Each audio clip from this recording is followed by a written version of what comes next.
What's up, beautiful people? I'm Nathaniel Pearl. And I'm Sam Sheva. And welcome to Curious Chimps Podcast, a show where we explore the infinite complexities of the human experience. We do not endorse anything illegal, so please, consult doctors, do your research, and for the love of all that is holy, be safe. All right, let's talk about drugs. Curious Chimps.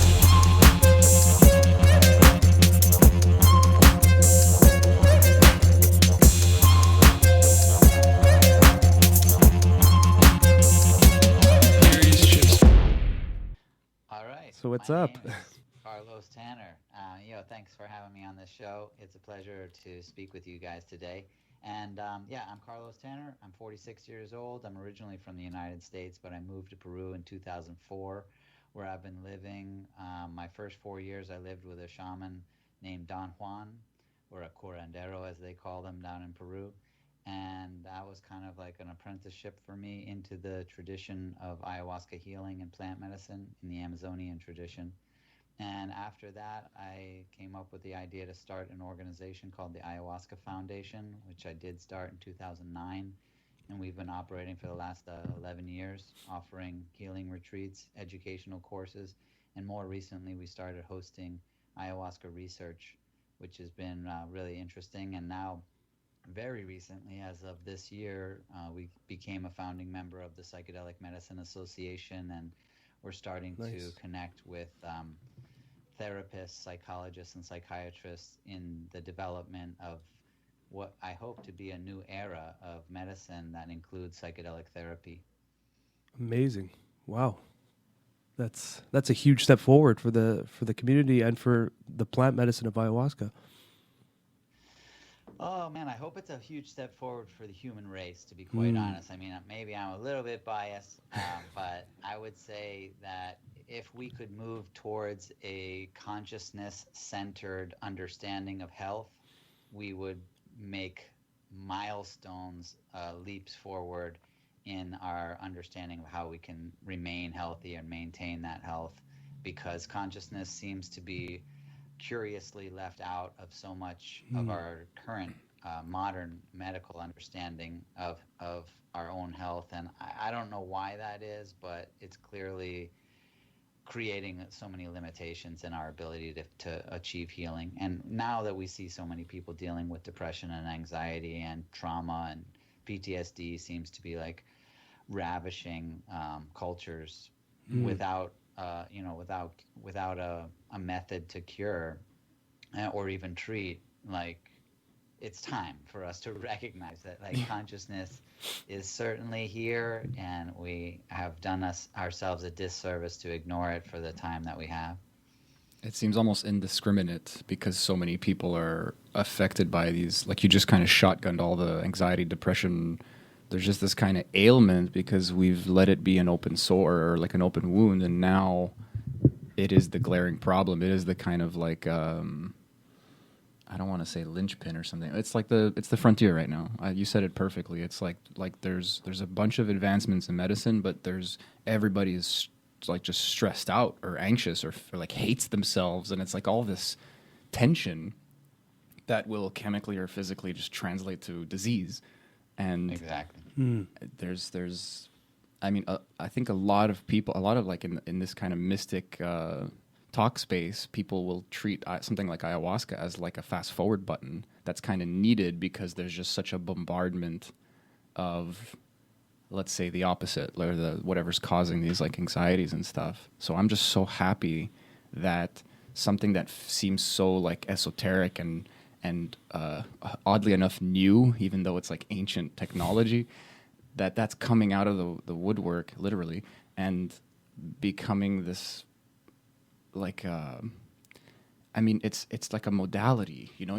We're talking about integration into medicine. We're talking about, like you were saying, you're hosting the phase 1 trials or something. So is it like you went to? Can you explain that a bit? Like, did you just kind of have it, and then they came and started doing the trials because like you had everything they needed essentially? It's like, yeah, it's quite literally a Field of Dreams story. Referencing that film, "If you build it, they will come."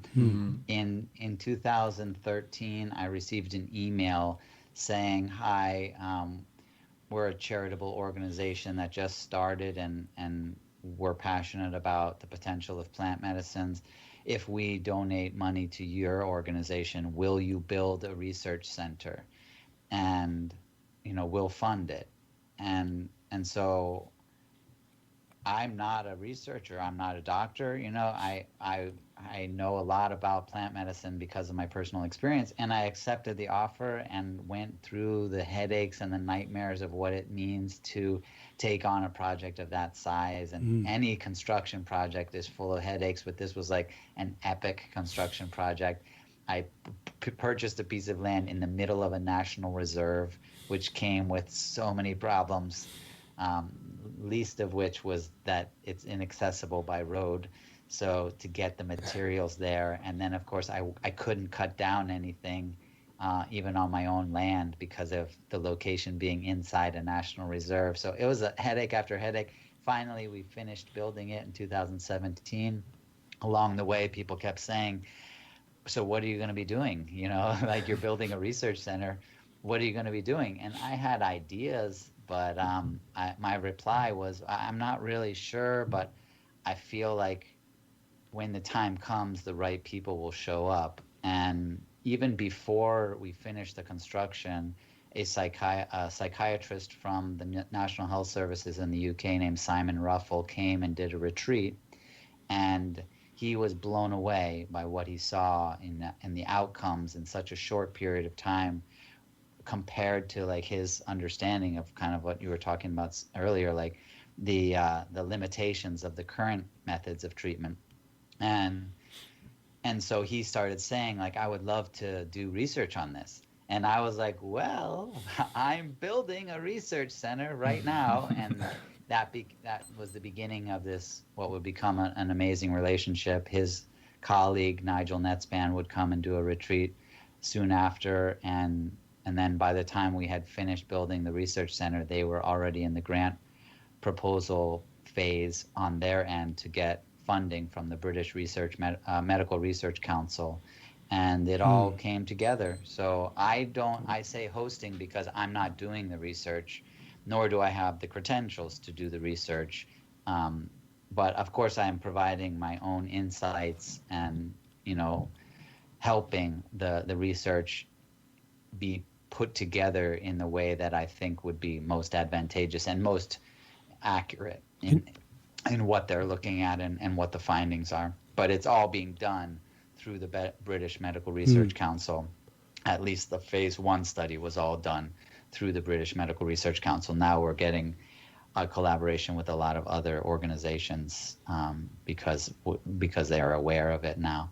And a big shout out to Simon and Nigel, and also Wai-Feng Sang, who helped a lot with the data collection and data analysis. Can you walk us through like what's exactly happening in this research study, and what are they presenting or hoping to present?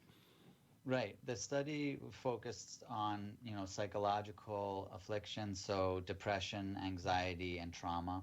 And the phase 1 was more specific to childhood trauma. And the depression, there are, I'm not a psychiatrist or a psychologist, but there are apparently like different classifications of depression and different classifications of anxiety and different classifications of trauma. So those are generalized words, but they were essentially looking at all of those classifications with depression and anxiety. And so, you could call it well-being, I guess, would be like a generalized term. And so the studies were kind of simple. There are already psychological evaluations. There are a number of them that have been accepted by the medical community to be valid evaluations of a person's depression levels. The spectrum, it's kind of like a numerical spectrum that you can be diagnosed with depression, but you're at a particular number. And within trauma as well, there's severe and complex, and then there's mild, and what what warrants the diagnosis in the first place.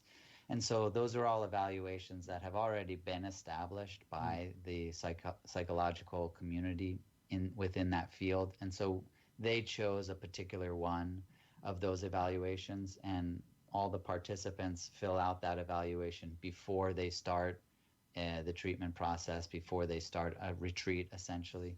And then they fill out the evaluation again after the retreat, and then they fill out the evaluation 6 months later after they finish the retreat.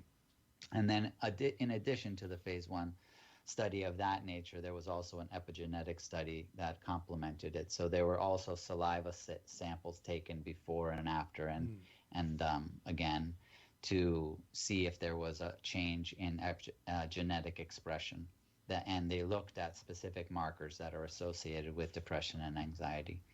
And so that was, the entirety of the study. I actually do have a couple graphs, even though they have yet to be published. So these are pre-published graphs, but this one I thought was pretty amazing. I don't know how well you can see it, but very well. The main point of that is in the depression study, there was just this massive drop from before to after the retreat. But what I thought was fantastic was that even declining. 6 months later, there was still a drop. There's a steady decline from what I see. Excuse me? It looks like a steady decline from my view. Yeah, right. Yeah. And so it continued to go down. Well, Yeah. you can see in the global distress, which is a number of other markers, which is this graph here, it had a slight uptick. Yeah. And I honestly was expecting that to be the case. And anxiety was similar, where there was a slight uptick Okay. in the 6 month later. Why were you Because expecting? if you think about it, like you're going to the Amazon rainforest, you're leaving your entire life behind. You don't even have the opportunity to get on your cell phone, so like there's no, like the stress is zero. Yes. Your worst stress is like trying to slap a mosquito or something. And then you have to go home. So typically my assumption would be that anxiety has a lot to do with the environment that you're in. And so if you're going to return to that environment, it's almost inevitable that there will be an increase. But it was still, of course, a slight increase compared to the drastic decrease. But the depression, I was actually surprised, because the depression to me showed that even returning to an environment that most likely contributed to the depression, the change, the transformation that was brought about through the use of ayahuasca in the retreat was so like profound or so solid that it was literally like permanent. And so it kept going down, because the people must have been implementing this transformation and integrating it into their lives. And that, what more can you want, it's pretty much what it means to be cured, because they took, some of those programs were 8 days long, 2 weeks long, which in the span of a lifetime is nothing. And then to have literally be cured of the depression, that's exactly what we're all looking for. So it's very, very promising. So now we're expanding the phase 2 studies that will hopefully start this month. Wow, that's incredible. It's these experiences, especially with ayahuasca, it's like a foundational change, and that's why I'm seeing that decline in depression. It's because the foundation is what's usually gutted out in these ceremonies and rebuilt off of that. And that's what's so amazing about ayahuasca, is it goes to those layers of the mind and works through the deep layers of trauma, way above words and day-to-day life, like the things at the root cause. And that's why, for me, it makes so much sense seeing that the depression continue to decline, because now the foundation has changed. That's right, exactly. Yeah. That's a cool way of thinking about it, because the anxiety, like coming back into the environment that's causing it, and then you're seeing this kind of like inertia. And you could say the same thing about the depression, but like the ceremony or whatever kind of caused that is continuing. So I don't know, I guess it says more about depression than it does about ayahuasca. It's like there's just this kind of internal environment that gets perpetuated maybe, and it's less about like coming home to the problems and more about this, like you said, this kind of foundational perspective nudge or paradigm shift, like whatever degree you want to play with. It's interesting. It's a brilliant point, I think, because I think it's also like natural to assume that anxiety has a big component in the environment. 100%. This year, oh man, like, isn't that a great example? Yes. Like, it's almost healthy to have anxiety at particular points in your life, because there will be events and experiences that cause anxiety, and it's almost like a natural response sometimes to have that. It could be a healthy response at times, whereas depression, I would now look at it as less environmental, although the original formation of what you referred to as the foundation probably had a strong environmental impact, because it had to do with traumas or the formation of what those foundational elements were, like what I call core personal truths. Yeah. And so if you form a core personal truth that is detrimental to your health, then you're in trouble, because now you start building a belief system, a belief structure on top of this foundation that is actually like an unhealthy. It's a pillar that's rotting, So eventually, when the rot gets deep enough, whatever you've built on it is going to come crashing down. And so that becomes less environmental and much more internal. Yes. And then if you can have that transformational experience that ayahuasca and other psychedelics can provide, and replace that rotten beam, so to speak, with a healthy, solid foundation, you'll have to do the rework, you'll have to rebuild some of the structure above it, but that structure will last. And then it's not about what happens in the environment. You're not going to hate yourself again. That's it. When you've replaced that healthy foundation. That's it. And that's what I was so given. Even if you have the anxiety, you're not going to say, well, now I it's not going to be coupled with that lack of self-love. And that's what happened. That's what I was given from my ceremony, from my history and ceremonies. It was deep foundational work where I've created this internal support system that, no matter what the fuck happens in my life now, I have this like space inside. It's as if I'm at ceremony all the time, and I can always go back to that mindset, that like space I've created through ayahuasca, that everything can get so intense. I can feel anxious. I can feel everything, but I know at the core that everything's going to be okay. You'll get through this. This is just another form of ceremony. But I do agree that the anxiety, there's so many things that trigger anxiety. Our phones are just dopamine buttons. The stress of our environment, like whatever is around us has an effect. But I'm not saying it's like a superficial effect, but it's not, at least for me, it's not penetrating that foundation. Like, no matter what's going on, I still have that room, that space that I can go back to and kind of build from there, I could actually see now, and I'm glad we're having this talk, because these are like new ideas that I like, that going home and having that uptick of anxiety could actually correlate directly to the downtick of depression, because you recognize, like you're like, oh man, here comes the anxiety. And then you recognize like, hey, I'm okay. You're like, I'm actually okay with this. Oh, this is new. Like, even though I have some anxiety in my life, it's not beating me down. And so in that recognition, you're like, I'm even better than I thought I was. Like, yes. I'm doing, so then when you fill out the evaluation, you're like, yeah, I did have more anxiety, but I had less depression. That's it. It's like the full story. The evaluation is not so simple. Yeah, no, for sure. It's not like, do you have anxiety on a scale of 1 to 10? It's quite elaborate.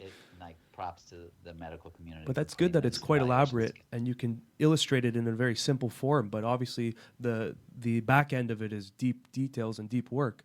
But it's still showing at the front end of like this clear separation of the two, which is beautiful to see.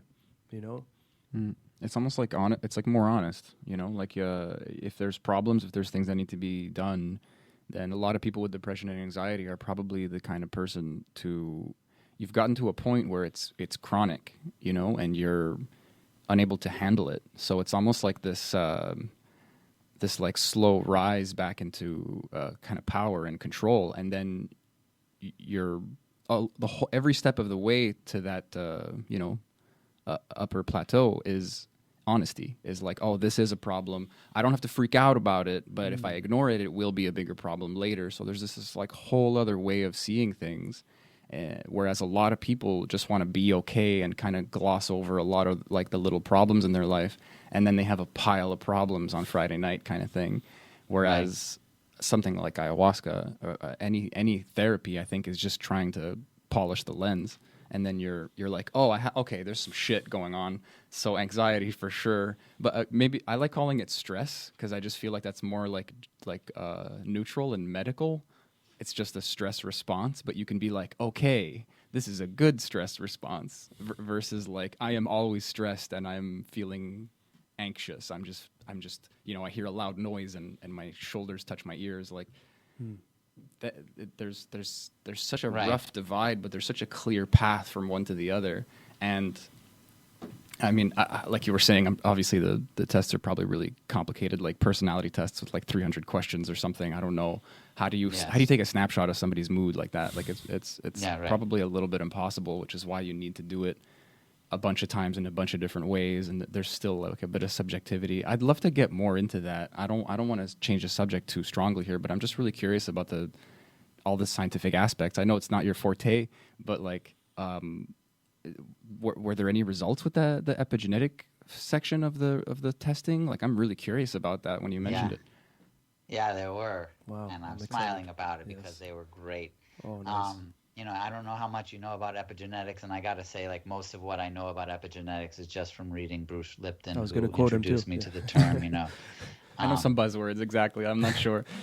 Yeah, but I know that it is different from genetics in the sense that it's not the gene, it's whether the gene has been activated or deactivated. And that to me is kind of the future of our understanding of genetics. And so even if both of your parents had a hereditary problem, the likelihood of you having those genes is very, very high.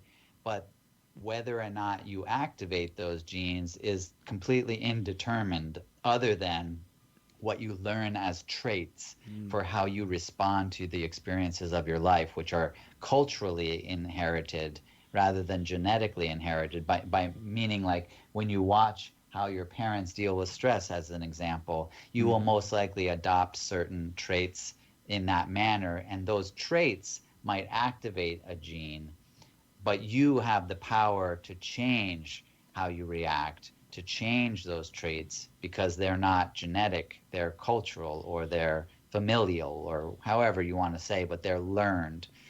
And that to me is such an empowering understanding. And so they were looking at specific traits associated with depression that when activated, when they analyzed those genes in people that suffered from depression, they saw that this genetic marker was activated. And then after the retreats, by analyzing the genetic material of the saliva samples, they found that it had been disactivated.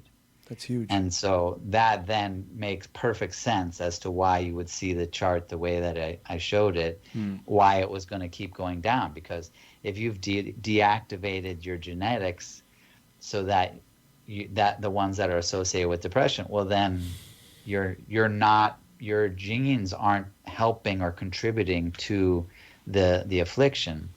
So it's fascinating, and that is the first time that's ever been seen, because that's the first study that's ever been done on a psychedelic looking at epigenetics. So I mean, it's kind of amazing that it hasn't been done before.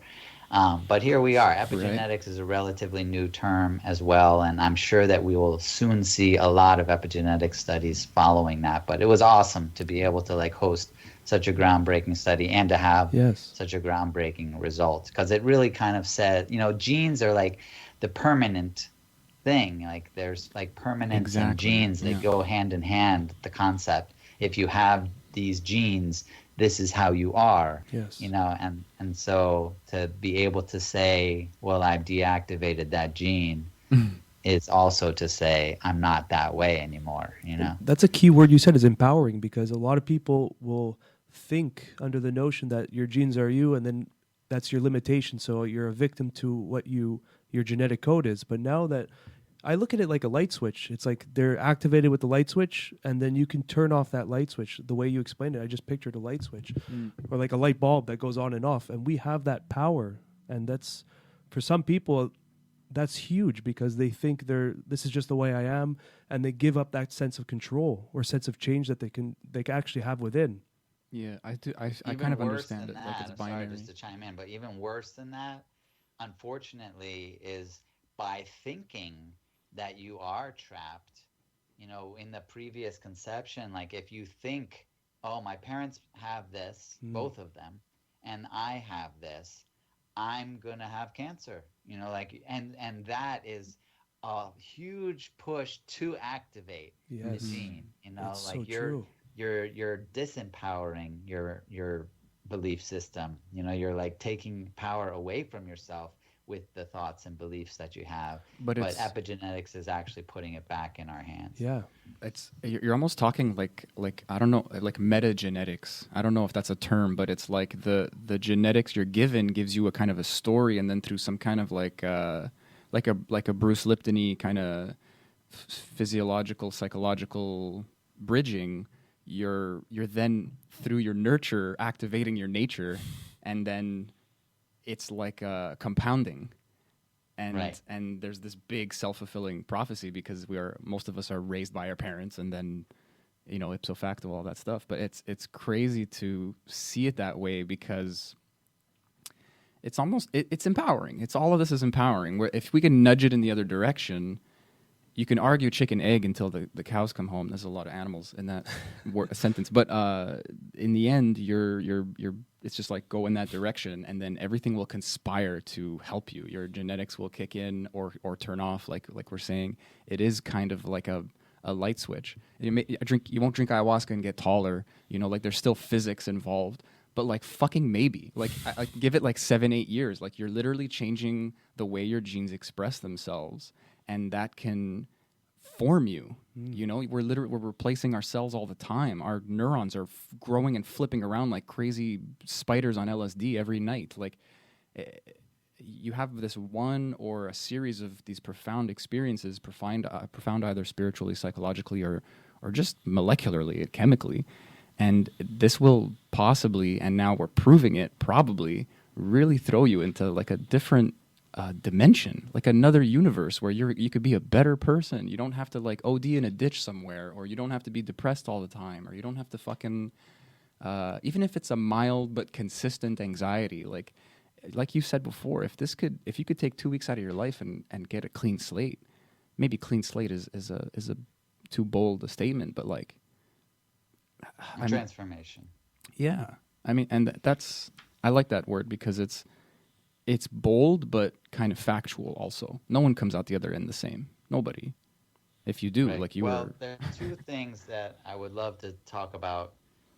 One goes backwards a little bit to what we were talking about earlier with depression, because I feel like there's a very horrible misconception about what it means to be depressed. As someone that was depressed, and we kind of like flip it, like instead of depressed, you should be happy. Mm-hmm. That's somehow like this misconception. And so the idea is kind of like take some pills to stay happy all the time, and that's just a fallacy. People that don't have depression aren't happy all the time. Yeah. It's so much deeper than that. And understanding that there are these emotions, and that's what we were kind of touching on. Like even with anxiety, it doesn't mean that you're having depression, because everyone has a roller coaster of emotions, and that is part of being healthy. But underneath that is this satisfaction with who we are.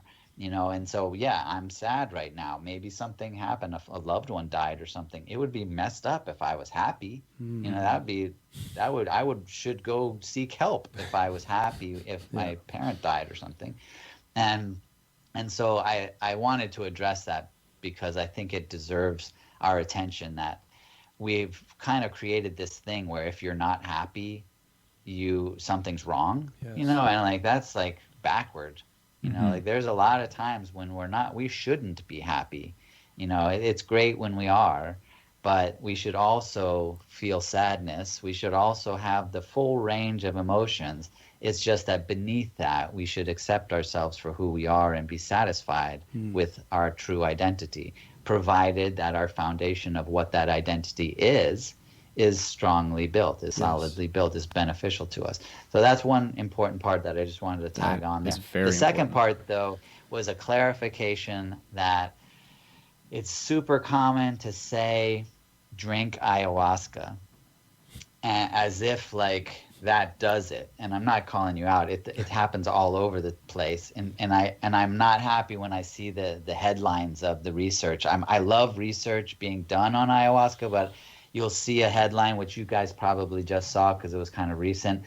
Ayahuasca regrows brain cells. Yes. You know, and there was a study, and it showed that people that were drinking ayahuasca had new neurons, new brain cells being built, grown, and the implications obviously are huge, especially with regard to degenerative issues like Parkinson's and you know, the Alzheimer's and things that we associate with like the inevitable degradation of old age. But it isn't just ayahuasca, you know, and unfortunately we want to say that because that is the way that we think about in the Western world about medicine. We look at it without consciousness as a chemical interaction, you know. So you take this pill, it has these chemicals in it, those chemicals interact with your chemicals, they change it in a particular way, and the result is that you're better. And consciousness doesn't seem to fit into it. Like, yeah, we don't need consciousness, which is messed up because we have all this scientific evidence that proves how powerful consciousness is, that if that pill is fake, is a sugar pill, but you've been told it is the chemical, that you will still have the chemical reaction, even though there is no justifiable reason for that. Your body just figures it out. Yeah, right. Fills in the blank And somehow because chemically. Your consciousness is so powerful that it can actually create the chemical reaction by believing it is. And that to me is insanely important if we want to like make the best effort to understand healing. But what ayahuasca does is that it works within this incredibly complex and well-developed system of use that is usually referred to as a tradition.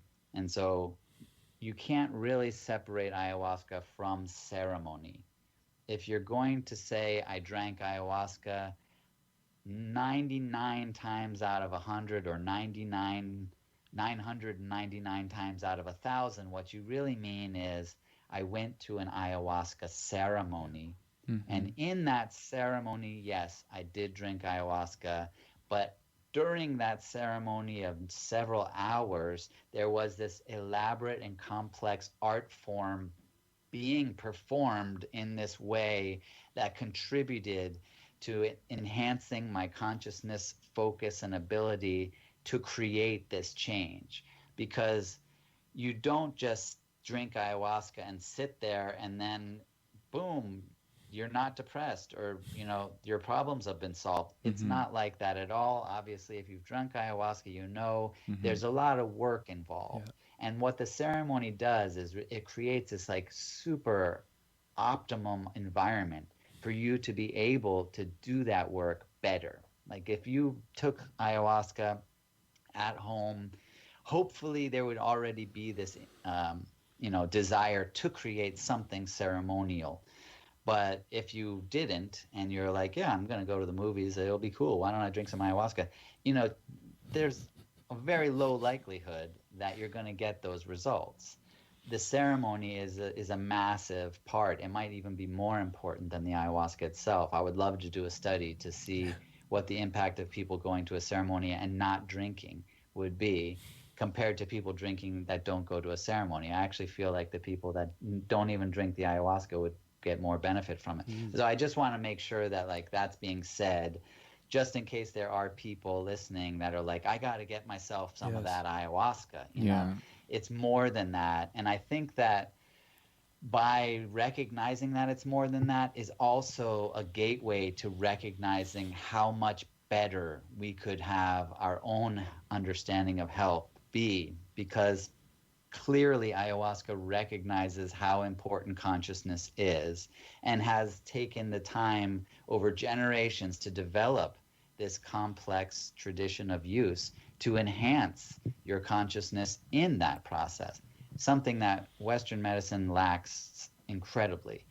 And a great example is there is respect and reverence in a ceremony. It's built into the ceremony. Even if you just think of the word ceremony, it's like you would almost choose to define it using words like respect and reverence, regardless of what you're talking about. It's just like part of what it means to have ceremony. How many people respect the pills they're taking? You know, if you are taking Prozac, do you respect it? Is that a word you would associate with taking the pill? And how many people hate the medication they're taking? Yeah. Like, you know, within ayahuasca, there is gratitude. Oh, yeah. You know, it's also built in. When you take the cup and you're going to drink it, there's already this, you're already saying thank you. You know, you haven't even had the experience. You're already saying thank you. You're programming yourself to be at the highest frequency to receive this medicine. And yet, how many people hate having to take their medication? They take the bottle out of the cupboard or wherever they keep it, and there's this, like, lowering, like, how low can my frequency go because I hate having to take this medicine. And then they take the pill out, and like the act of putting it into their mouth is surrounded by this low frequency disgust. And that is their hope, is that it will heal them. You know, it doesn't take a rocket scientist to know which one would be optimal to have the best outcome. Gratitude, a state of high frequency and love, or hatred and this low frequency state of disgust. Like, it's easy to see that, but we're not cultivating the optimization of consciousness in Western medical practices, and we should be, obviously. Yes. I think that if you have been diagnosed with cancer and the prognosis is that you should be taking chemotherapy, then you should be going to some chemotherapy center in the forest that's beautiful. Along the way, you're like, wow, look at those trees. This is awesome. Oh, is that a deer? Like, you're already feeling better and better just getting there. You walk into the place. It's not some sterile sanitary hospital with noises and stuff that makes you feel bad already just being there. It's actually like some beautiful center built out of wood and gorgeous construction. You look out the windows and you're all looking at nature. And then, yes, you have chemotherapy there. But while you're having it, you don't watch TV. You don't read a magazine. You just go inward. There's darkness. There's beautiful music playing that kind of guides you through this process. There's an ideology and a methodology, all conducive to optimizing your consciousness within the chemotherapy process.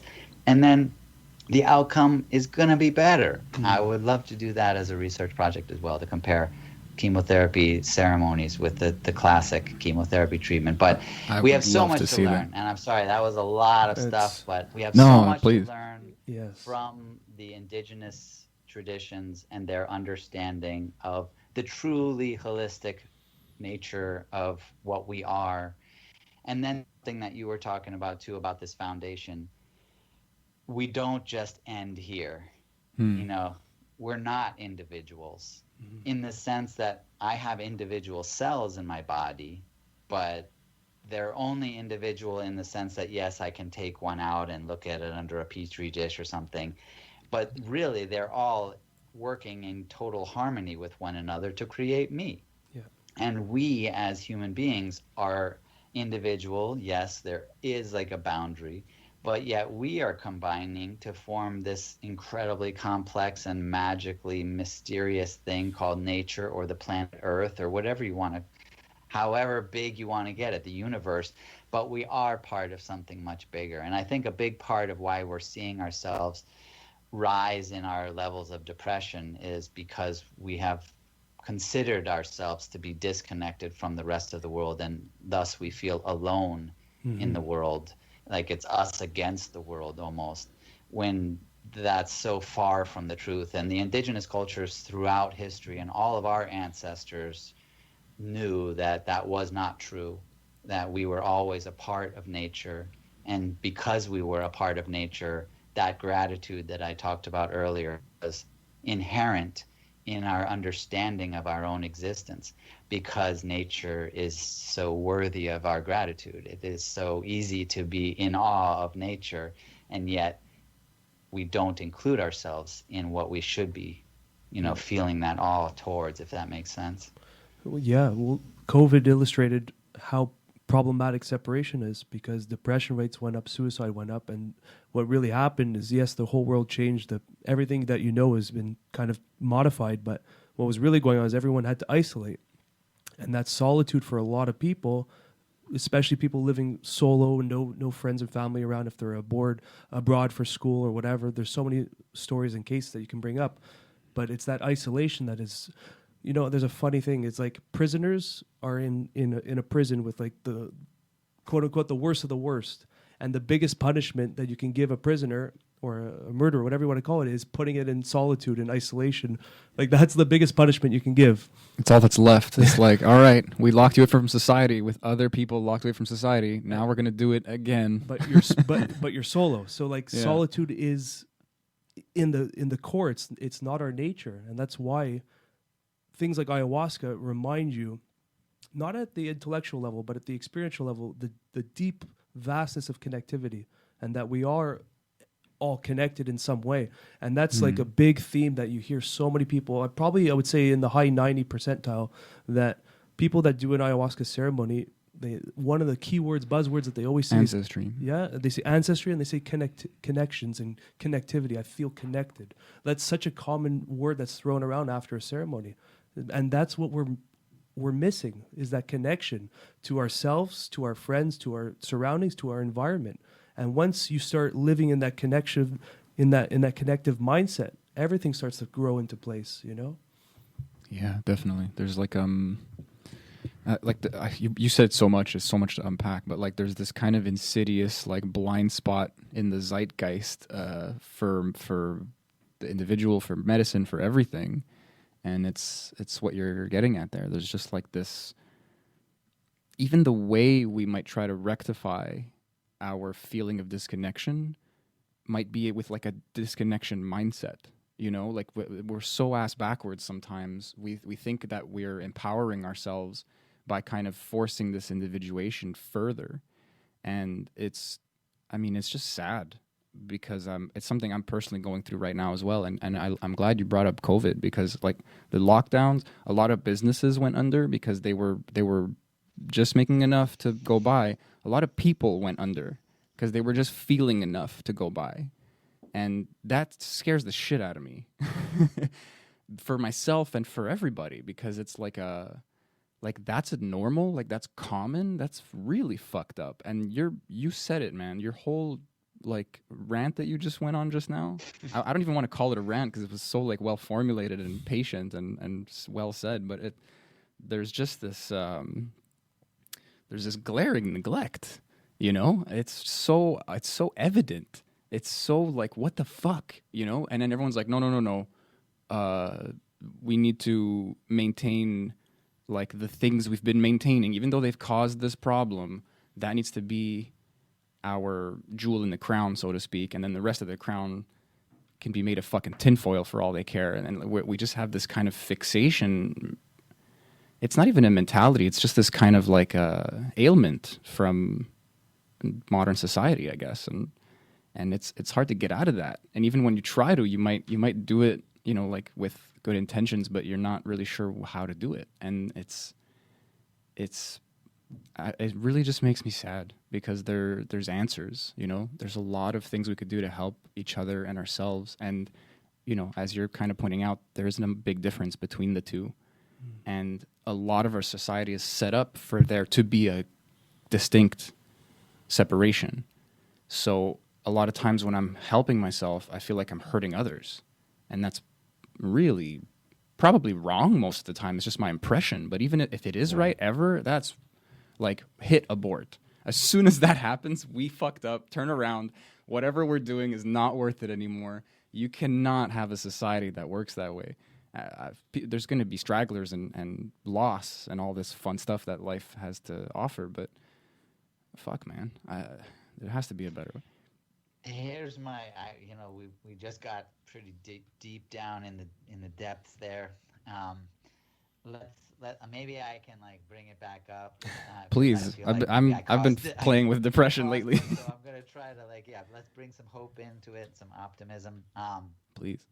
So I mentioned like our ancestors and every human being's ancestors for countless generations worked within a paradigm of reality that saw them as an intricate and important part of this massive whole that was perfect. And you could call it God if you want to.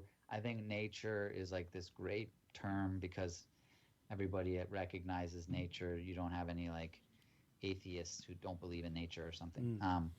But to me, the consciousness element that you do find in the word God should be included in that nature, just in case someone is thinking that nature might be a mechanism, which I disagree with. I do definitely feel like there is a consciousness within nature, and I think that's important. But what commonality that existed in all of our ancestors, whether they were in Europe or in Africa or in Australia or North and South America or Asia, is that they all used psychedelics. No lie. Like they all used a natural substance that produced an amplification of sensory perceptive ability so that they could literally feel and tune in to that nature on a deeper way and make that perception of connection undeniable. Like they were using mushroom cults or ergot roots or ayahuasca or San Pedro or peyote or iboga or whatever it was or wherever it was, they were all using these traditions of consciousness enhancement and sensory perceptive amplification through the use of psychotropic substances. And so now we find ourselves in this new renaissance, this psychedelic renaissance, where we're actually returning to these substances again. And in doing so, we are returning to our ancestral traditions. And we're also kind of discovering like, oh shit, Christianity, they were all drinking LSD. Like they were using fermented ergot, and then Christianity kind of came out later.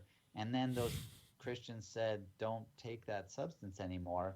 And then, wherever you go, kind of the precursor to the religion was this shamanic tradition using a psychotropic medicine.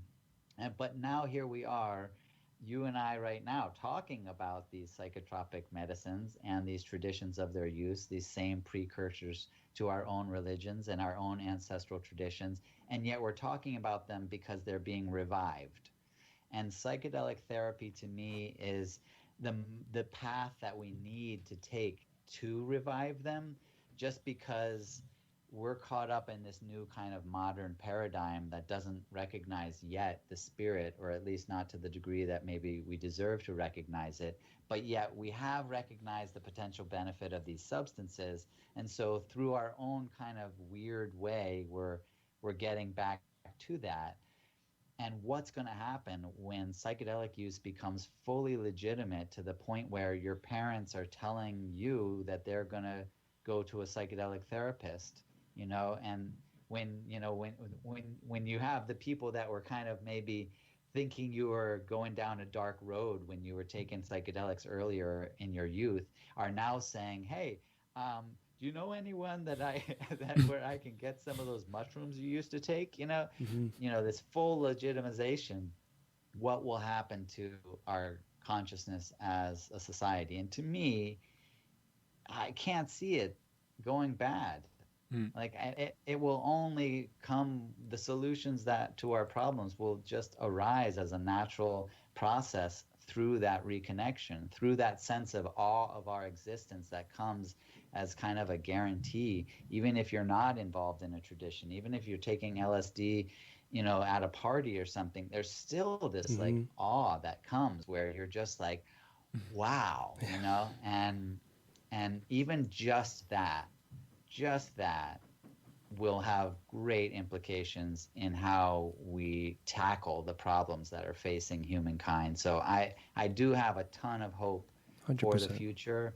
And that doesn't mean that we should stop criticizing, because the criticisms are important and essential to what is essentially a fucking horrible healthcare system. Yeah. Like it's pathetic that we're at the point where we are, where we, if you have a physical problem, you go like over this part of town. But if you have a mental problem, you go to like that part of town. Yeah. And if you have an emotional problem or a spiritual problem, you go to somebody else. Those people that you go to, though, they no never communication. talk to each other. Yeah, they never share notes or anything. And yet somehow you're gonna like get it all together. It's backwards from the bottom to the top, and so it will take something like a psychedelic revolution to overthrow that. And that's not even like getting into the power structures of the pharmaceutical industry, which we probably shouldn't do. But it's a mess. That's a rabbit hole for sure. Yeah, it's a mess. But yet I do feel, and I'm totally biased, of course, that psychedelics are our greatest hope to. I might just find say our you're way informed. Sorry to interrupt you there, but like I wouldn't even call it a bias. I mean, like obviously anyone who's tried it has an experience that the other might not, but like the proof is in the pudding, and I mean, I don't want to take your momentum away, but I just got to say, like, I've met so many people in a similar field as yourself, in a similar task that they've kind of undertaken, let's say, and you're all really cool.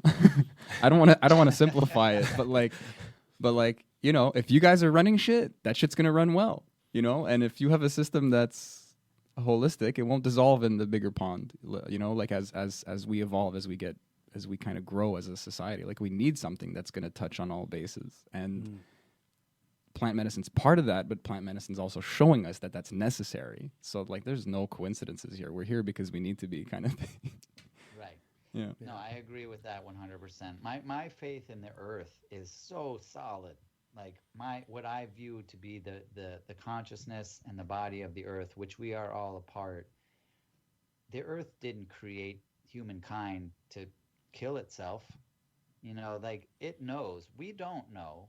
But we're like the cells. Does the cell of my face know like what it's actually doing? I don't know if it does. It doesn't need to, Yeah. And so I definitely feel like the earth knows exactly what it's doing. And I use this metaphor as a way to try to describe that, which is if a mother is giving birth and they're in the throes of labor, like they're in the moments of the birthing process, and then like a 3-year-old happens to just walk in. Maybe it's her other sibling, or a child, and a 3-year-old walks in. They don't understand. They can't understand the process yet, but they do have enough smarts to recognize suffering. And they look at their mother or the woman and they see that she's in anguish. Maybe she's yelling or grunting, or there's like easy recognition with pain. There's some like fluids and stuff, like the energy is hectic. Like clearly that child who lacks adequate understanding of what's actually happening would describe it as a horrible event, and that this woman needs attention, that she needs to be saved, she needs to be rescued. We've got to do something about this to fix this, because this is a terrible situation happening.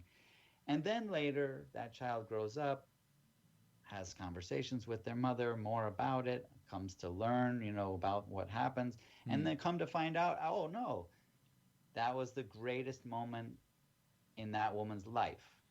What she was witnessing and incorrectly interpreting to be a horrible situation that needed to be fixed was actually the most beautiful and joyous and incredible, profound experience of that woman's life. And to me, that's kind of like what we're doing. We're looking at Mother Earth, and we see the anguish, and we see the fluids and the blood, and we're hearing the screams, and we're just like, oh my God, we've got to do something about this. We've got to fix this. Help, somebody help this, because we lack the understanding of what the birthing process is.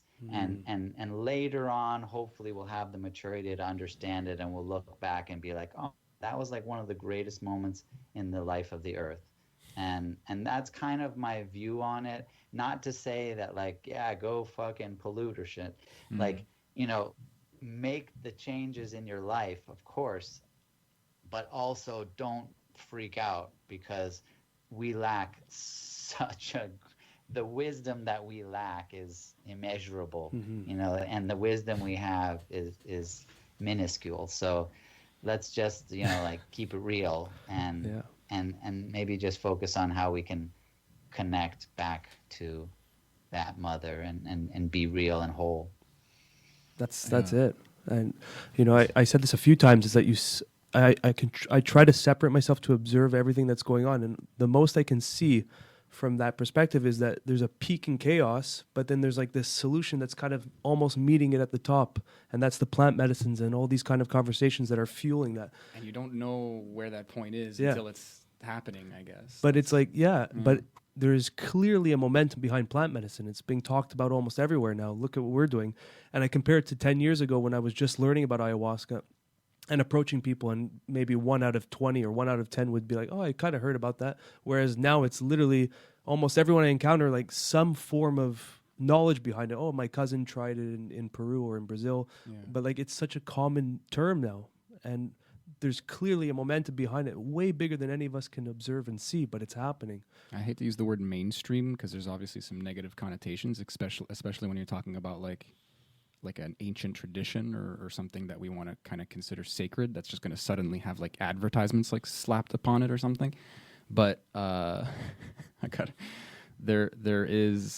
had to go mainstream. Like you were saying before, we need this now, and it's going to do way more good than harm. And it's funny because you were talking about this kind of like, there's like two ways of seeing the grandeur of existence. And like there's just the vastness of it can be kind of crushing, or you can see that you don't see, and it kind of like, instead of having an anxiety, it kind of turns into a faith, like an informed faith, but a faith nonetheless. Like it can go right, it can be good enough right now and get better later, kind of thing. And the funny thing is that both of those are the same. Like you're looking in the same direction, you're looking into the void essentially. But what's cool as well is that something like ayahuasca will make you, well, first of all, force you to look at the void in a nice way, but just be like, buddy, it's there. It's looking at you. You may as well say hi. But then it's going to recontextualize that. So it's like, again, like you were saying before about the sanctity of the ceremony. That's kind of redundant, but like the importance of the ceremony around something like ayahuasca is just as, if not more important, which we've actually said on the podcast 100 times. Like, so we can't agree enough. And it's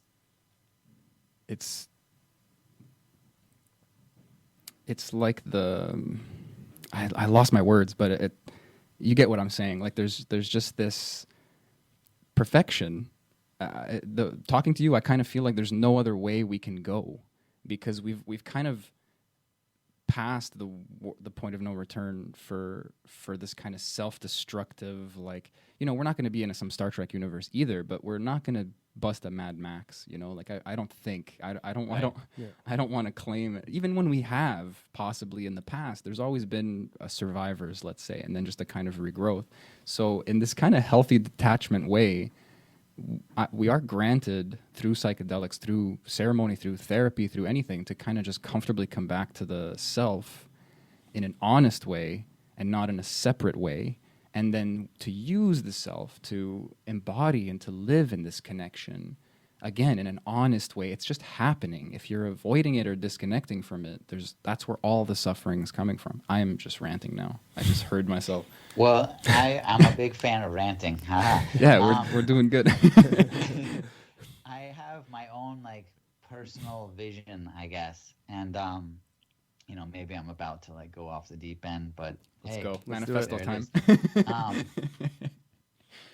it It actually comes from Bruce Lipton. After Biology of Belief, he also wrote a book, and I apologize to his co-author because I don't remember his name, but it was called Spontaneous Evolution, and it was a brilliant book as well. And the main point and what the title refers to is that evolution, as I always had a problem with it, is not like gradual.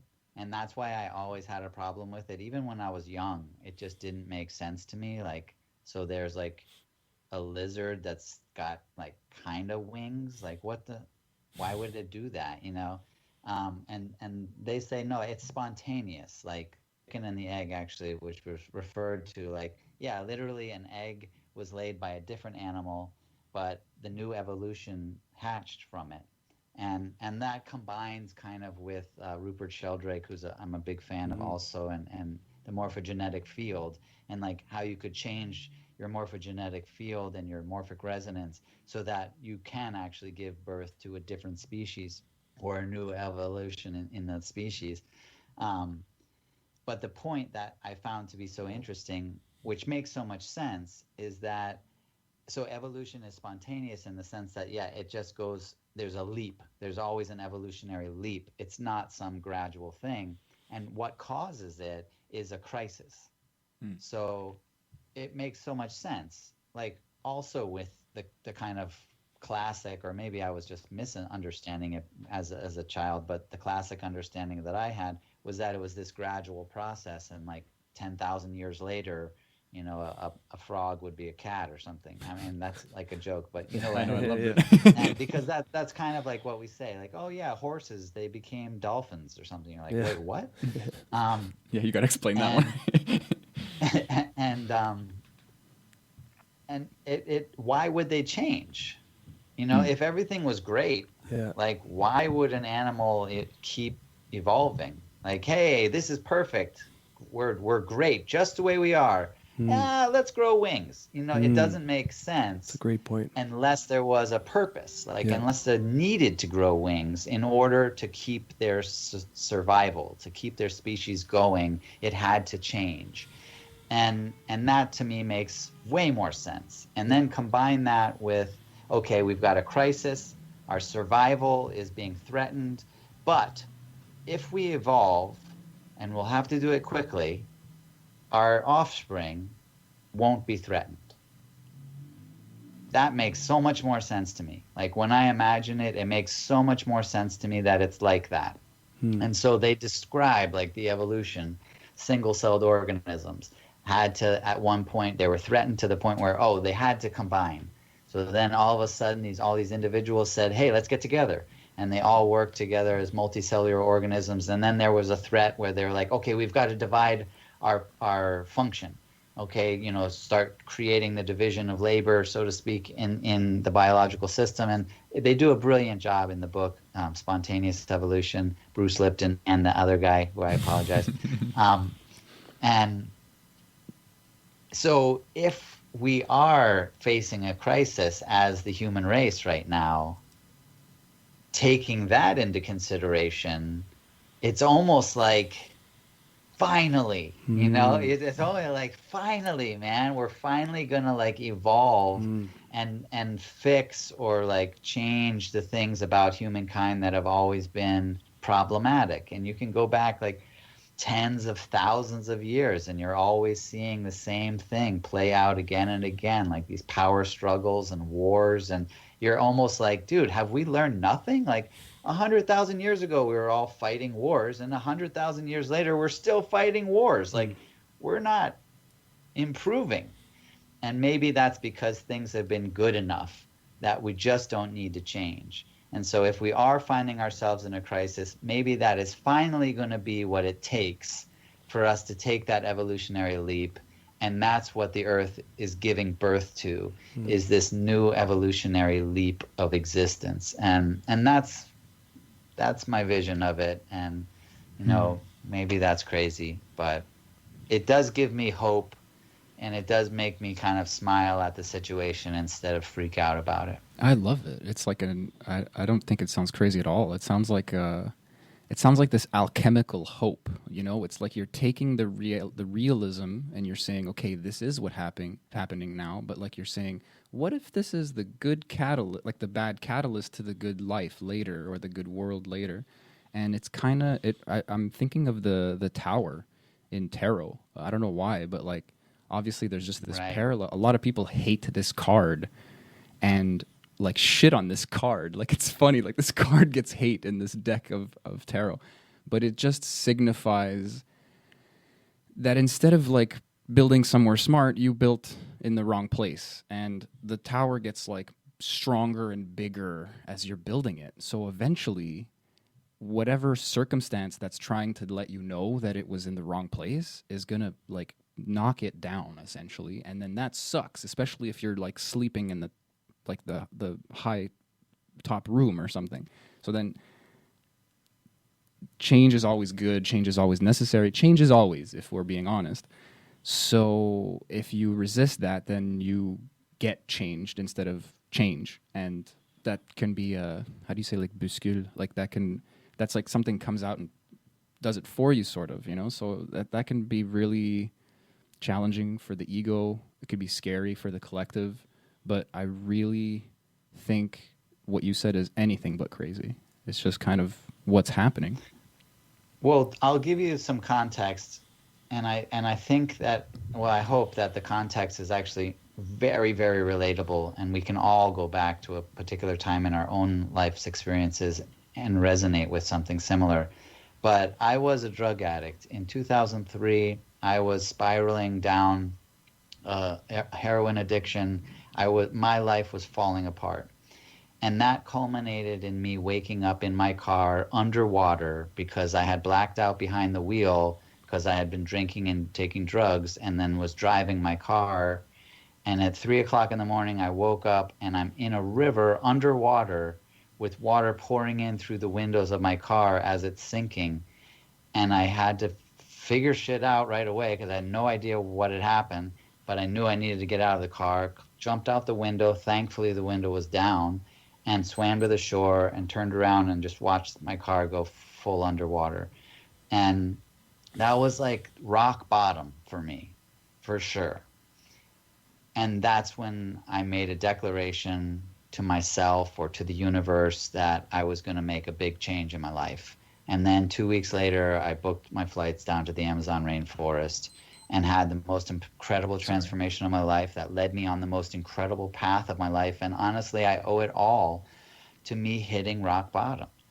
And that was my crisis, you could say, you know, that led to my evolution. And I think that we all have had a moment like that in our life where we could easily describe it as one of the worst times of our life. And yet we could also easily describe it as the source of what would become the best parts of our life. And that seems to just be the way things are.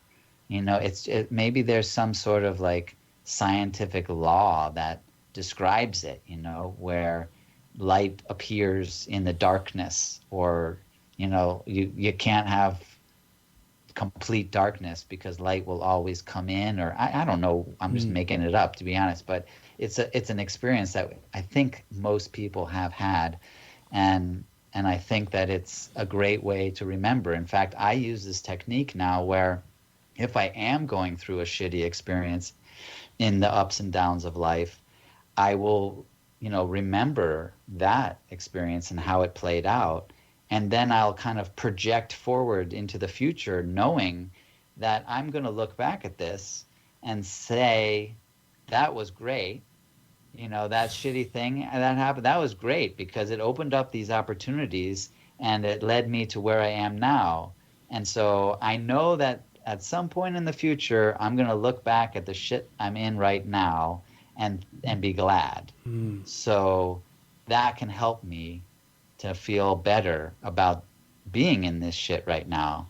It gives me more strength to kind of see my way through it, almost keep my eyes open for those opportunities, knowing that they are going to come. And you mentioned COVID, and I think that what a great opportunity we have. Like can't really get much more rock bottom and shitty than this year, right? But yet already I feel, and I'm sure there's a ton of people that are feeling it too, that there are such opportunities for raising our awareness, for bringing to light a lot of things that we'd been ignoring or like not wanting to deal with. All of these opportunities to improve have presented themselves thanks to the depth of shittiness that has happened in our lives. And I feel inevitable that we will all look back and be like, yeah, that was really helpful for us to go through, because we made such realizations during that time that changed the way that we decided to live afterward. Yes, 100%. You almost can't do otherwise. Like, once you're in that future, once it's the present and you're looking back, like if you're admitting that there's some kind of growth or comfort in your present, if you're alive and you can find some gratitude, then everything behind you has led to that moment. And we've all heard the line, but you really expounded on it and made it, like you said, like relatable, and it's true. There's just a really not so subtle power in remembering that rock bottom and then looking at the transformation, the birth, like you said earlier. Like that's what's happening now. We just might not understand it, and then you even can project into the future some possible positivities that are coming out of this. And Corona is really a really good example. I think a lot of us already feel that way, maybe because we're scrounging, maybe we're a little desperate for some nuggets of joy or I think there's a commitment. There's just a lot of stuff that we've had to do and change. So just by will, we want this to be worth something more than just some, months of suffering. And that might be an oversimplification, but I mean, that's what's gonna cause things to come out, like you're saying, it's like some law of nature or something. It's really just making people look up. That's what ceremony does. That's what psychedelics do. That's my theory as to why it grows brain cells. It just fucking shocks you and shows you shit you've never seen before, so your brain gets wrinkled, I remember I was in Banff for a summer once. The locals don't look up. You're literally in a valley, and you have beautiful mountains everywhere. They don't care anymore. And that's my metaphor for that, like you need to get a slap or like one of the mountains just blows up or something crazy, and then now you're looking up and the light was always there, but your eyes were in the other direction or whatever you want to say. So I have a 6-year-old daughter, and she's, I live a blessed life, to say the least. I've studied with some incredible indigenous curanderos in the Amazon rainforest. Like, my list of teachers is kind of an insane list of teachers. But this little girl that I get to spend my life with, my daughter, she is hands down like 10 times more profound a teacher for me. And one of the greatest teachings that she provides is that she is so innocent to the marvel of it all. Like, she looks at the world and it is the most incredible thing in the world. If it's a grasshopper or a ladybug or a cloud or a thunderbolt or any of it, and I try so hard, like, not to try to explain that away. I want, like, you teach me, like, because I need to see that magic. I need to remember what I knew to be true, which is that we're living in the most incredible miracle every second of the day.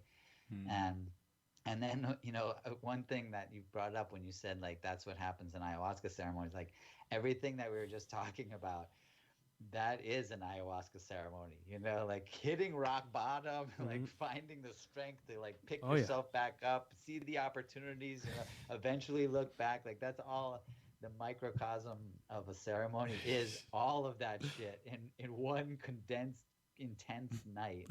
And just in case, we were saying wonderful things about ayahuasca, like making such improvements in your life, you don't It's work. you don't go into a ceremony and just start to bliss out the whole No. time, and then afterward you're better.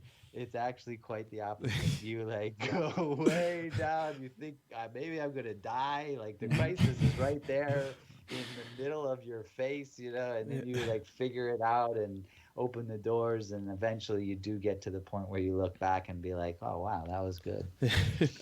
We call it the washing machine. Yeah, for real. That's a great explanation, because you do come out clean and you are glad. Yeah.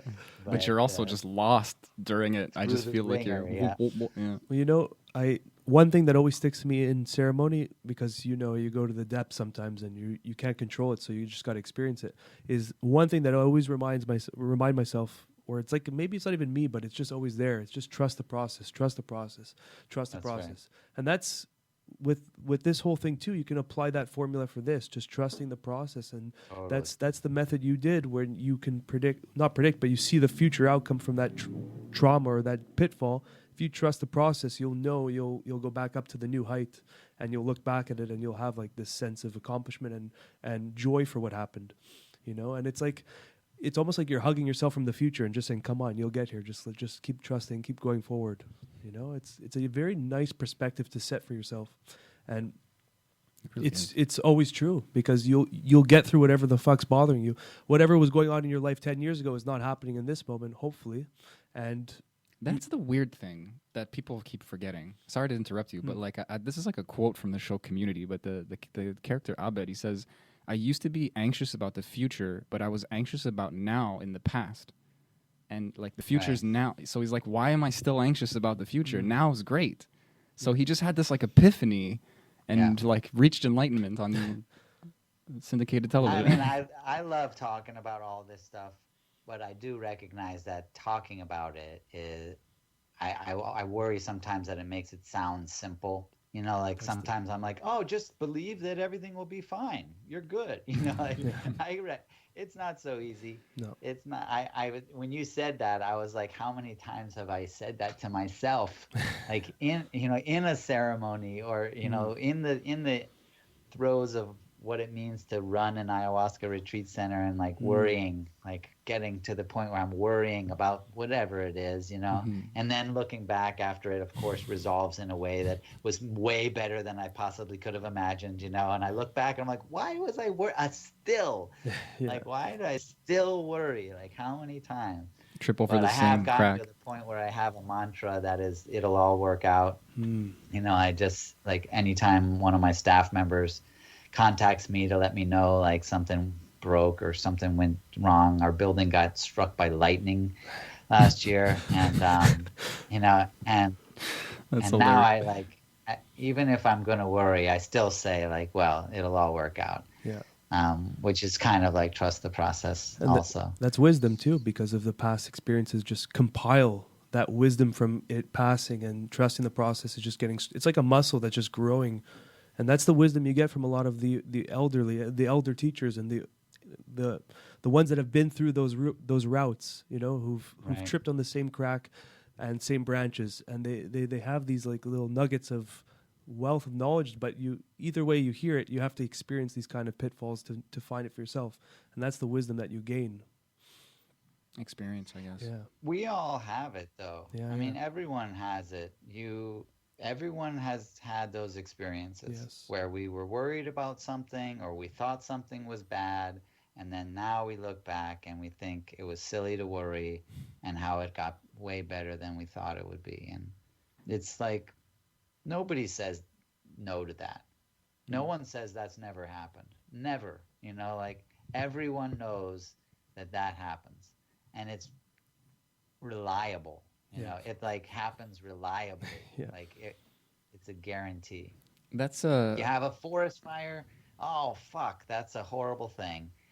10 years later, oh, that all grew back. It's now way more beautiful than it was before. Yeah. Forest fire is a great example, because it's like this kind of, it's a really, I mean, you've come up with like 10 good examples. There's just this process of creation, sustaining, and destruction, essentially. And I don't know. There's all, everything's kind of a metaphor for everything else. Like it's all just that. There's just this kind of like constant, like we're going through that. So we are playing a different game. Life, nature, whatever. It's playing this game of like almost like a, like almost unaware of itself. Just this kind of machine, this beautiful, just production. This, again, like I said, create, sustain, destroy. The destruction is the pieces to create it anew. But we're in there with an ego going through that washing machine. And then we need this kind of micro life-death experience with psychedelics maybe to kind of remind us what's going on. And like we are going to die. And all that bittersweetness that just gives you this kind of, like I keep saying, this kind of realism, this honesty with like a hint of faith and optimism. Because fuck it, we're human. You know, if you're realistic, like Obut, like 100%, you're kind of a pessimist in a weird way. Because humans just retain the bad. We're just going to lean towards that. There's a proclivity or a bias, and maybe a lot of bad happens more than good if you really measure it. Who knows? But it doesn't mean you. It still means it's less functional to think that's going to happen. You know, like that whole prepare for the worst but hope for the best. There's so much wisdom in that sentence. It's not like kitsch. It's not like, oh sure, let's do that because smiles are friendlier. It's like, no. You'll be miserable. Like there's that foundational thing you were talking about at the top of the podcast. Like we can cure and help and all this stuff, but there's this underlying, and you kind of put it simply, there's this fundamental kind of self-belief and maybe the global like this human way of thinking, this like deeper global belief that has to shift, that has to be like the thing that we kind of attack and fix and kind of utilize or mobilize onto. Because if we never end up doing that, we're always missing the mark, we're always missing the point, and we're always cycling back to the same mistakes and shit. And I mean, you know, this kind of segues, because I've been wanting to ask you, we're kind of running out of time, we may have like 5 minutes left or something, but I'm just curious because we've pretty much extracted like a lot of your like the facets of you, Carlos. But like the one thing we haven't talked about is the traditions themselves and like shamanism itself, because this seems kind of, even for someone like me who's looked into it a little bit, this seems a little like ambiguous or vague, because maybe it's just kind of words that we throw out in an umbrella fashion.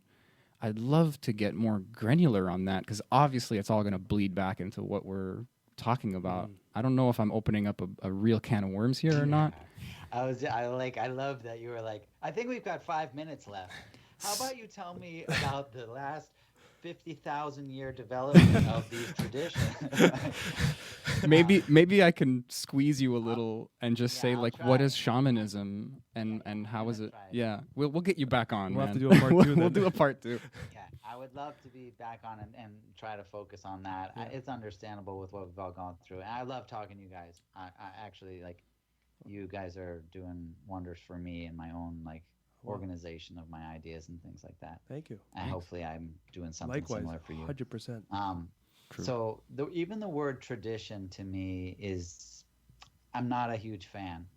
I kind of feel like it's inaccurate. It's the term that is most used, so obviously I use it because people will probably know what I'm talking about, but I don't like it because it implies that things are done the way that they used to be done. And that's not true. I've worked with the same family of curanderos for 11 years, and they don't do it the same that they did 10 years ago. And that's just 10 years. If you went back 100 years to that same indigenous community, they were doing it totally different than they are now. And if you went back 500 years, they were doing it totally different than they were 100 years ago. I will say that the rate of change has accelerated now, and that's just a phenomenon of change. You know, acceleration of change has happened as a part of what our lives have been. Like, you know, there was some new technology coming out every 20 years or something, then 10, then 5, then 1. It seems like there's a new technology every 6 months now. It'll probably get to the point where it's like every other day or something. Change is definitely happening faster, but that's including tradition as well. And so to me, science is a better word to describe, because it really is an investigation. It's just that the investigation into better understanding our own identity, and in particular, like how to stay healthy, includes what could be called alternate dimensions of reality. And our classic science tends to stay in its lane of perceptive ability limitations. In that sense, I mean, like, we rely on what we can see, hear, taste, touch, smell, all that, to determine what is real. But even within science, we have branches of science that go outside of that. We know about X-rays, we know about gamma rays, we even know about ultraviolet and infrared. Like, that's part of terminology that we know, even though it refers to something that we can't perceive, at least not directly. We have to have some technological intervention that allows us to. What I would refer to as the science of plant medicine still stays in the lane of what is possible with our perceptive ability, except that they use substances enhanced by a system of methods, rituals, that expand the perceptive ability. So it expands your awareness to include infrared, for example, and ultraviolet, but yet without technological intervention, simply through technological ingestion, maybe, because you're taking substances that amplify your perception. And so to me, that tradition, it has been this constantly developing system to enhance how we can utilize amplified states of awareness. And that is why the ceremony became a part of the tradition, was because people probably quickly realized that if they just took this substance and walked around and interacted with people during the day, it actually probably confused them. It didn't allow them to enhance that ability and gain the most from it. So I'm sure along the way they were like, hey, let's do this at night, first of all, because at night our senses are already enhanced. When you're in a dark room, your pupils naturally get larger as a desire to take in more light, and you also in quiet become more sensitive to sound. And sensory deprivation is something that we're all familiar with. The reason why you go into sensory deprivation tanks is because it has a natural physiological response of amplifying our ability to perceive. And so this is kind of like, ceremony is like, hey, let's do this sensory deprivation thing. And then elements began to build upon that. They began to interact with the spirits of their ancestors, spirits of plants, spirits of animals, spirits of the natural world that exist in a state that is invisible to us normally, or inaudible to us normally. But now we're visible and audible. And through those interactions, these spirits started to say, hey, I've got some ideas for you. And thus these traditions started to develop based on the insights and communication with beings, conscious beings of elements of nature. And I mean, I can't imagine anything more fascinating than that, to be honest. I mean, how incredibly fascinating can you get? Yeah. And if you have taken ayahuasca, chances are you had something similar happen, where there was this point where you felt this communication, possibly incredibly direct communication with a being that normally would be inaccessible or invisible, or just out of the realm of your reality. And that's what our ancestors were doing forever. And that's how they were able to tap into those insights. And I could talk about it for years. I would love to come back on the show and talk about it more. There's so much to it, and there's so many elements that tie in, that kind of connect the dots to why we do see the world the way we do. Like, we still have these remnants of our ancestral traditions, and whether it's why we have Santa Claus who comes down the chimney and you put stockings over the fireplace, which is all based on the use of fly agaric mushrooms in the Siberian shamanic traditions, or why we have the Easter bunny, like there are these super obvious and comical like connections, but yet also we have like these comments and kind of oddball like pieces of our culture that refer to those ancestral traditions, and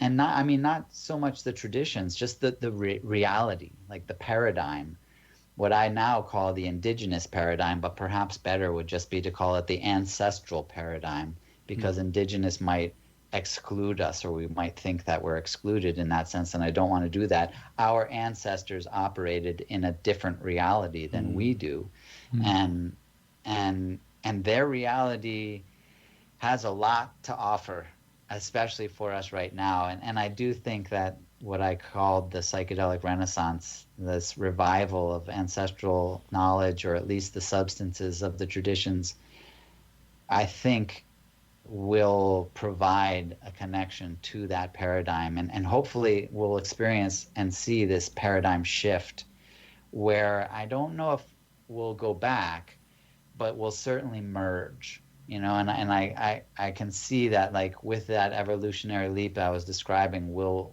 literally come a just new reality, a new paradigm of reality, which will take the benefits of what we discovered through our kind of scientific reality and combine them with our ancestral reality, which we could call the nature reality, and see it kind of maybe as a new like intergalactic reality or paradigm of reality. But yeah, there's so much to learn, and so much of what we need to learn we already knew, but let's pave new paths forward, and let's see what is out there and how we can make it work for us. Beautiful. I love listening to you talk. I just it just dawned on me like about 20 seconds ago. I'm like, I could just listen to this guy talk. I mean, the organization of your thoughts, but obviously the content, and then just the tone as well. Like it's a nice mix. Not to fluff your ego too much. I really appreciate that. No, I appreciate that a lot. I will defer my ego, because so much of it is seriously just because I have such a great connection with plant spirits through the years I've devoted to working with ayahuasca. I feel like I just need to open my mouth and start talking, and like all this other stuff starts coming in, and that's why I like appreciate, that's why I want to thank you guys for kind of motivating it, because I listen to what comes out of my mouth sometimes too, and I'm like, oh man, that was like great. What I should try to remember that, And so if we record some of them, I do feel like it's plants like talking. Mm-hmm. Beautiful. It's like you've become a channel But for it a little take bit. the credit. Well, look, man, I really get the feeling we could talk forever. So I guess now's as good a time to cut it as any. But I have nothing to add. I'm just going to spark another like 20-minute conversation. Thanks for coming on. Thanks for the clarifications. Thanks for all the work you're doing, and thank you in advance for coming back, because I cannot wait to talk to you again. Yeah. Cool, man. Yeah, thanks so much for inviting me on your show. If I can drop a little Yes, plug, please. Drop if everything. you do want to learn more about our organization, the Ayahuasca Foundation, you can visit our website, ayahuascafoundation.org. You can also find me on Instagram at Ayahuasca Foundation, at Twitter at Ayahuasca Found, and I'm Carlos Tanner. If you contact through the Contact Us form on our website, that goes straight to my email. So if you do want to contact me directly, just use that form and I'll get the message and try to respond as quickly as I can. Beautiful. And thank you for all the work that you're doing. And I'm so excited to see where this is going to go and the results that are already showing, but the further results to prove what we already know, what's going to be proved. It's going to be beautiful to see. And just let's keep moving the movement forward. Amen. 2 thumbs up for that. Yeah. That's it. Okay. Agreed. Take care. Take care, man. Thanks. Thank you too.